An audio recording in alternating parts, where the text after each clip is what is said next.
Yeah. And survive.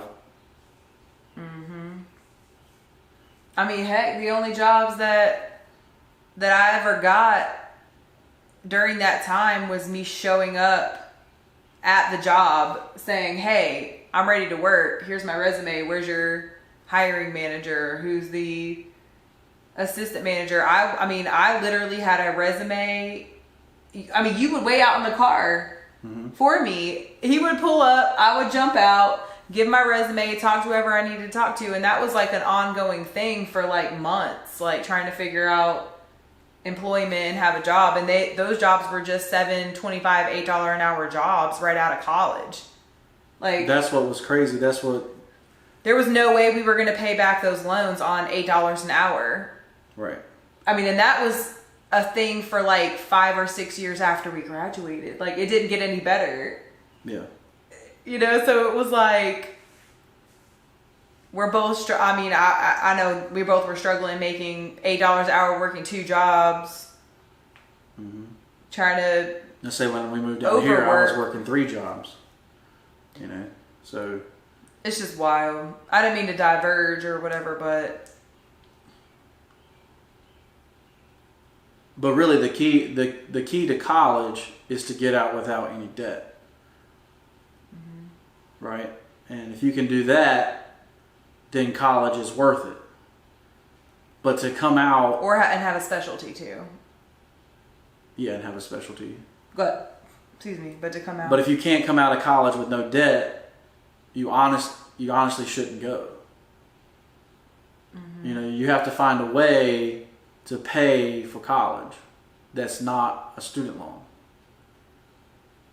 Can I say a side note? Yeah, sure. So when we were in college, I don't know if you had graduated or not, but I was hanging out with some people that were a lot older, and it's because that they, after high school, whether they had the grades or not, I don't know what the situation was, but they worked for like 5 years, and then they ended up going back to school. And, you know, back then that was not the traditional route. It was like, you graduate, you go to college immediately, get out the house, go, or your grades were so bad that you couldn't get into college. So everybody was basically like, yeah, you're not meant for college. Like, you just need to work a traditional job. There was no talk of like, oh, let's open up you could open up your own business, or, oh, you could work and then go back to school. So the whole point was that these people that I met basically were paying for their degree because they were working full-time jobs for 5 years, and they were still working a full-time job while going back to college. So, and their employer was probably paying for it. Probably. Like, if I actually really stuck with Harris, well, technically I didn't qualify for Harris Teeter scholarships, but Harris Teeter had scholarships that a lot of my friends took advantage of. I didn't, because I got too many Pell Grants. They wouldn't pay.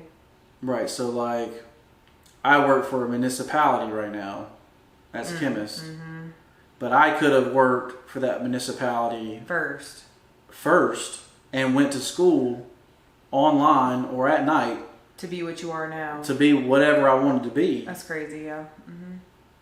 And the municipality would have paid for it. But I had no idea about that at 18 years old. Well, I certainly would have gone and cut grass to have my college paid for free.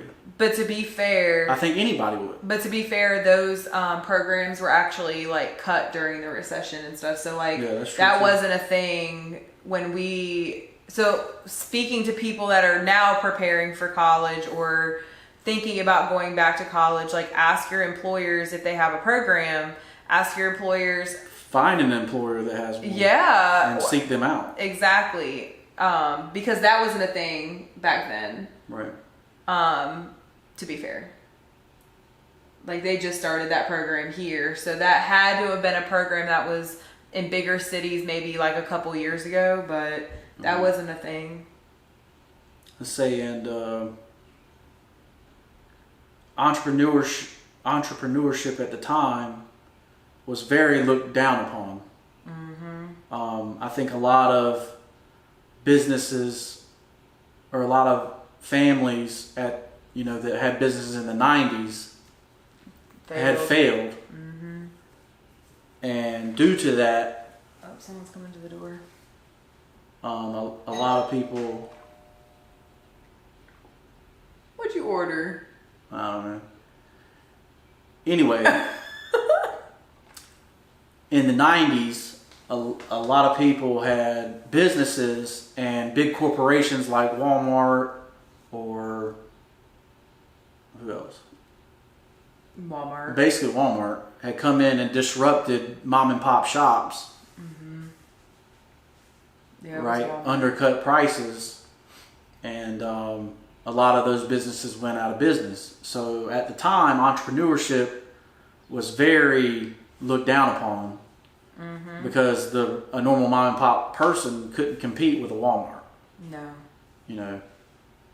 Well, they weren't using services like Walmart was getting their stuff from bulk stores, and Walmart was getting their stuff from China. From China, yeah. And the mom and pop people, they had probably a middleman. Right, a distributor. A distributor, and then that's what I'm saying. They just couldn't keep up. They had to pay the middleman. Yeah. For getting them that deal. But and now, they had to charge more and make more money. Now in entrepreneurship, I can go straight to China and get it straight from the Chinese manufacturer. I don't have to have a distributor. Right. If I don't want one. Mm-hmm. So me as a online store owner, if I want to have Walmart prices, I can. Mm-hmm. But you would be making much money. But I choose to get my shirts from an American company that hires American people to print my shirts and to make my shirts. So my prices. Check out the new shirt. If y'all hadn't. Public warning: sexy from all angles. Comes in crop tops too, women. So you can find that on Ensorsale.com. But yeah. So if I wanted to buy the cheap stuff from China that is in the Walmarts and sell that stuff, I could. But I want to have a higher quality product and to know that someone here in America made it. And unfortunately, not everything is made here anymore. It's very difficult to find some items. So not everything is on our site is made in America, but it's all printed in America. So everything that is bought on our website gives an American a job somewhere. So it's just something to think about. But going back to college, at the time, entrepreneurship was very looked down upon. But you easily could have, had a little taco truck or, something. To be honest, I feel like if my network was big enough, I would have been writing books a lot sooner than 100%. Because if I knew somebody that was an author, they could have helped me through that process and made it easier for me to be one before Amazon, because Amazon made it super easy for me to be an author and publish my own book. But I really did not 100% want to go through Amazon. Everybody wants to be with a big time publisher. Yeah, exactly. Yeah. That's kind of like the goal. But if I actually knew somebody that knew something about it, So you needed a mentor. Yeah, exactly. If I had a mentor. I mean, even in college, So what's the problem with college? I didn't get set up with a mentor. There's no mentors. Right? The teachers or professors are supposed to be mentors. A lot of great professors, though, that were very knowledgeable of what they were doing. It's just, I don't know how to describe. They didn't say. And to be fair, at the time, I always knew I wanted to be an author, but I didn't know that I could actually be and make a career out of that. Right. At all. I just always heard starving artists. You're going to be a starving artist. Yeah, because before, that's what people were. I mean. And look, I like to eat, so I was not trying to be starving, so. I mean, before, even if you had met an author at that time, I feel like they wouldn't help you because they could, most authors were not even able to help themselves at the time.